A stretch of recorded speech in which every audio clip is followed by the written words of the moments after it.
The Salem Volunteer Rescue Squad is the second oldest in the world.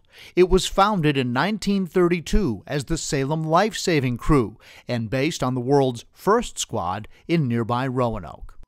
Those first members came from a cross-section of the Salem community: firefighters, police officers, other members of the community. Those early charter members like Barney Barnett, Minor Oakey, and John Reynolds didn't even get their first ambulance for 2 years. They brought their equipment with them in the back of a touring car. According to records, those early heroes saved 16 lives in the first 6 years of the squad's existence. They saved people from drowning, auto accidents, pneumonia, and more.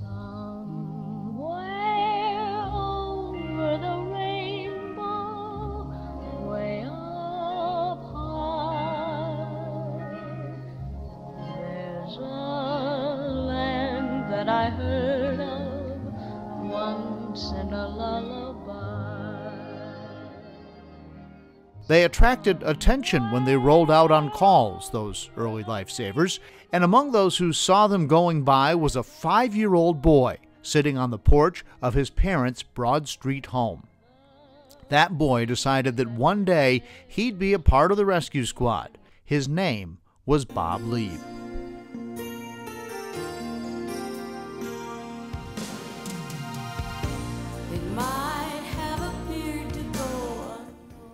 And in 1960, at the age of 18, he would make 2 important decisions. He married his childhood sweetheart, Angela, and he joined the Salem Rescue Squad. He was either captain of the rescue squad or the first lieutenant, or he was always up where he could be in a position to see that things went right with the crew. His early mentors and later friends and associates, Grant Davis, Thayer Morris, and Gob Garrett, played a large role in his life, and he in theirs. Over the next 42 years, Bob would serve many roles: second lieutenant, treasurer, secretary, captain.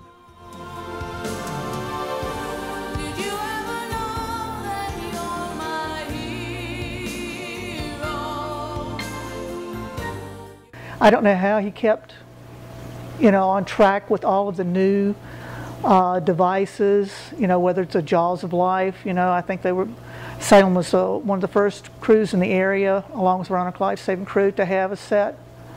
And when they came out with the airbags years ago, 30 years ago or so, he was always on top of the new things that were coming out. An expert on corporate efficiency from his professional role at Eli Lilly, Bob brought his substantial organizational skills to the rescue squad. Bob, when I think of Bob, I think that he is one of the pioneers of our squad.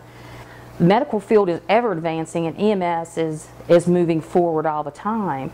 And Bob was one of the people that helped us get to where we are with our squad right now. He was very organized, and everything had to be, just right. And he did that with his life, his rescue squad, with his business. Though work pulled him away from Salem, often for years at a time, he served 3 times as captain. During his tenure with the squad, the team grew.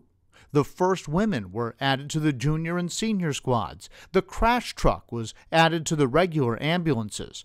And communications went from pagers to walkie-talkies to cell phones and more. He just made sure that we had what we needed to do the job, and he would get out there with everyone and do whatever needed to be done on a call, or as well as, behind the scenes, making sure that the equipment was there.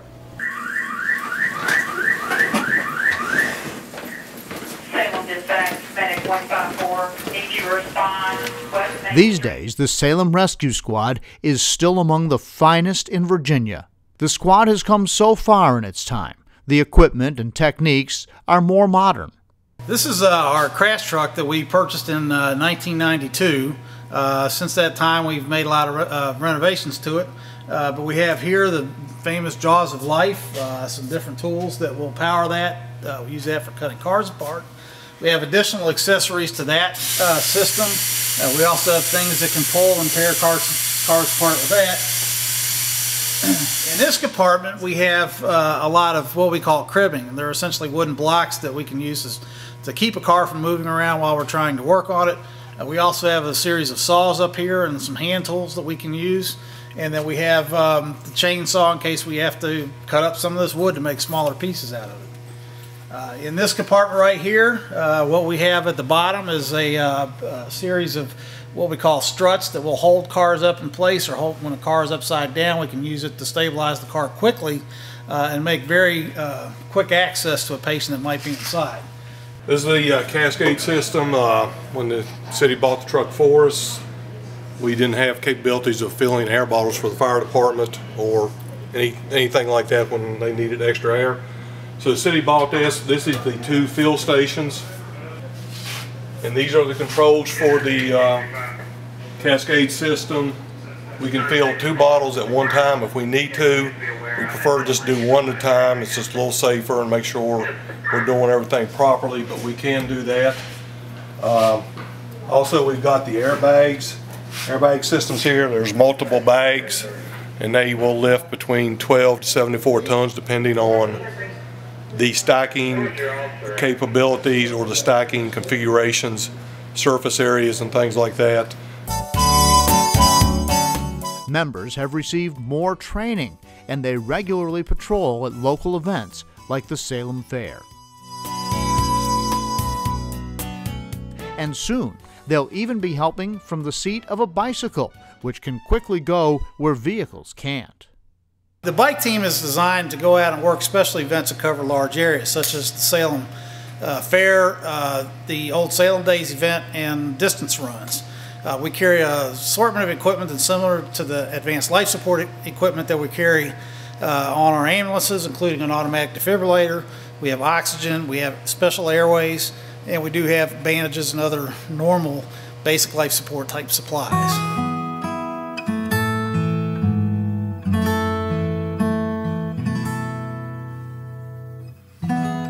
The Salem Rescue Squad is celebrating its 80th anniversary here in late 2012.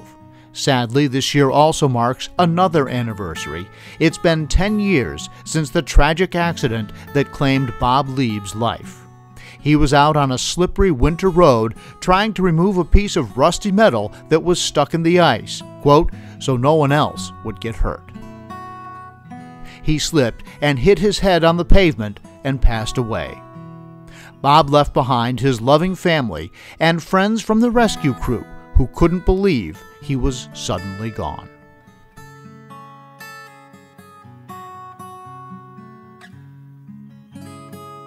He was one of my best friends, and when he passed away, it was a big loss for me and my family and for the rescue squad. And it just seems like yesterday, you know, we were talking to him, like, how are you doing, Bob? It was sadness. It took people's breath away. I'll say it like that. I really think it took people's breath away. Knocked you to your knees and you're like, I can't believe it. He was a big part of our life. And Bobby always said he felt like he was a brother to him. You know, not just a true friend. He was like a brother. Whenever he was in town and knew he was going to be around for a good lengthy time, the crew usually would vote him in as captain because they knew the leadership skills that he possessed. He was a guy that got the best out of everybody, seen that a run that was well organized, seen that the calls got answered, and move things along futuristic a lot more than probably 2 or 3 years ahead of their times.